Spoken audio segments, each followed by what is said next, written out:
Salut les amis, comme vous voyez la ville d'Orléans se part de ses meilleures décorations. Ce sont bientôt les fêtes de Jeanne d'Arc. Jeanne d'Arc est encore fêtée 500 ans après parce qu'elle a libéré la France. C'est vraiment l'héroïne, la plus grande héroïne de France, une petite bergère qui est allée voir le roi sans avoir peur et qui lui a dit « Donnez-moi une armée et je vais bouter les Anglais hors de France ».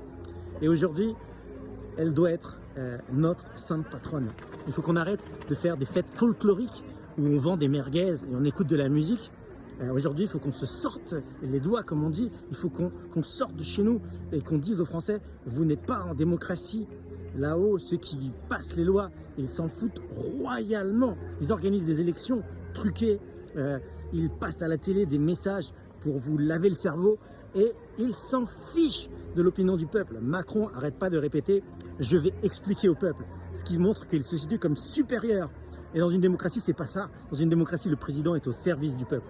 Et Jeanne d'Arc, c'est celle qui nous rappelle que même les rois devaient être au service du peuple. Qu'ils aient peur ou qu'ils aient pas peur, ils devaient écouter l'appel à libérer la France. Et aujourd'hui, la France est occupée par des gens qui ne veulent pas de notre bien, par des collabos qui sont vendus à l'étranger et qui n'en ont rien à faire du bonheur du peuple.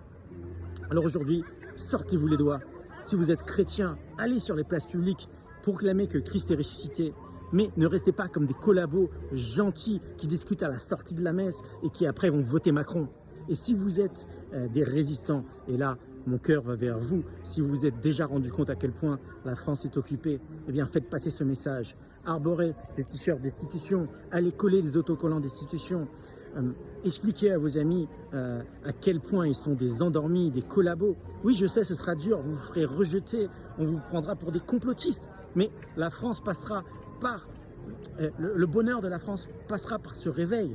Et si ça prend 2 générations, ça prend 2 générations, mais c'est urgent. Il faut qu'on se sorte les doigts. Il faut que vous faites passer ce message.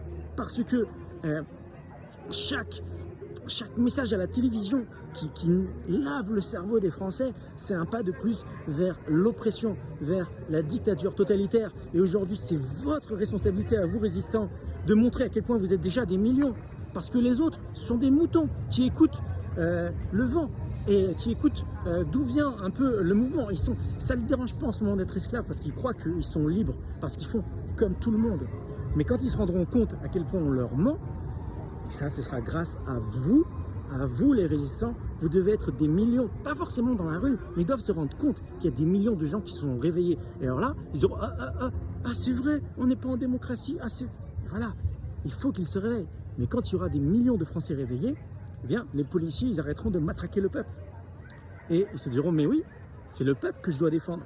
C'est ça la révolution. La révolution, c'est pas d'aller avec des fourches dans la rue et de faire sans cesse des manifestations. C'est quand on est tellement nombreux résistants de France que le policier se rend compte, ah oui, je suis un collabo qui sert la dictature. Et quand il y a de plus en plus de gendarmes, de policiers, de militaires, d'ailleurs salutations à ce général qui vient de perdre sa retraite, le général Cousteau et un autre général ont été sanctionnés parce qu'ils appellent aux Français à se réveiller. Et bien voilà, quand il y aura des centaines de milliers de Français qui auront convaincu leurs cousins gendarmes, leurs cousins saint-cyriens, militaires, officiers, que c'est pas bien de servir la dictature, qu'est-ce qui va se passer?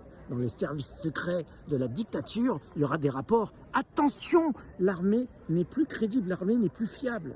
Les gendarmes ne nous servent plus. Parmi eux, il y a plein de résistants. Et alors, le dictateur, dans ce cas-là, il prend son hélicoptère et il s'enfuit parce qu'il a peur, au fond, le dictateur. Pour l'instant, il croit qu'il est fort parce qu'il y a les télévisions, les gardes du corps, l'armée qui obéit.